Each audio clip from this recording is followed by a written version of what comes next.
Hello everyone, welcome back. So as you can see, the engine has returned.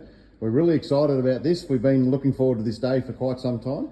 The engine did have a little bit of a trip away just to a couple of guys that know a lot more about them. Because we didn't know what we were dealing with, we've got no service history.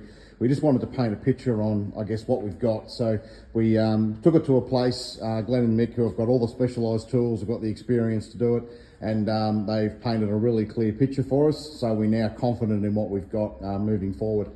A few guys have asked about, have we rebuilt it or should we have rebuilt it? At the moment, we just want to try and understand what we're dealing with, and also, to do a massive rebuild on these engines isn't cheap. So compression test has been done, leak down test has been done.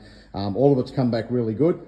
Just to run through what we have completed on it, I guess from a preventative point of view, we've had the sump off the engine. All the bearing caps have been off. Everything come up really well there. All the bearings look great. So that's been done. We've had a bore scope inside the engine. So we've checked the camshaft, we've checked the lifters, we've checked basically everything that we can see in there.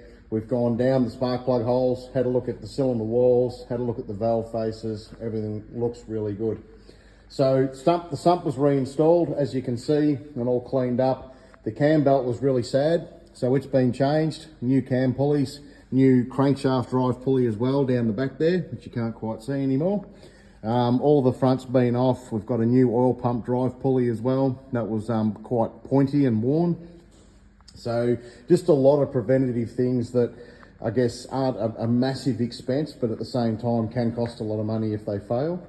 Valve covers have obviously been off. We've checked all the rockers. We've stripped the paint off these. Originally they were black, which you'll notice in the old photos.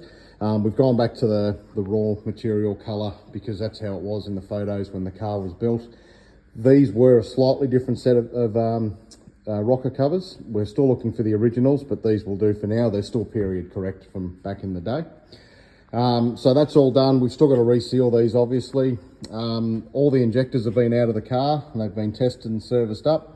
The brand new fuel lines on every single one. The old ones were hard as a rock, so that's all been sorted out, which is good. Again, if they leak or fail, a massive issue. And just a lot of little things like that. So we've cleaned the lines, we've pressure tested them. Everything's coming up really well. So you'll still notice there's a bit of work to go on the front of the engine yet. We've got to put spark plugs in it, obviously seal off the covers, all that kind of stuff. You'll see up on the bench here. So that's just little things like you've got the water pump backing plate, which we'll clean up and reinstall, all new O-rings and that at the back of it. The water pump, same deal, it'll have a really good clean up and start again. Just little things we're finding, some little repairs that have been done with helicoils and just a few little threads and that aren't great. So we'll clean all that up and start again. So again, we know what we've got. Power steering pump will be cleaned and serviced and reinstalled. And the alternator, same deal. Now, as you can see, this alternator's been around the traps for quite some time, but a really cool little piece. As you can see here, AJR 1195 is on that, and AJR 07. So it predates the AU Falcon, but this car was built with parts from an EL or an EF when it was new. So which was Alan Jones Racing, which is an early version of Stone Brothers. So really cool little piece to have back in the car. Again, we want to try and maintain all that history because it all tells the story. So once all that's done, that'll obviously go back on the engine. And then when that's at that point, we can then get it off the Tool Pro engine stand and get it back in the car. So as I said, we're starting to push for a bit of time at the moment. We've got an opportunity to get the car back on track. So we're really working hard to meet that timeline. So full steam ahead at the moment. This isn't my full-time job, so obviously working full-time and trying to do this will be a few late nights ahead, but we're really excited to get the project to this stage. Once the engine's back in, we're then going to work on the exhaust system. There's been plenty of feedback in regard to that as to what tips we should run, 1, 2, 3 or 4. As I said, everyone's got a different opinion on that. The only thing that is locked in is it will exit left and right.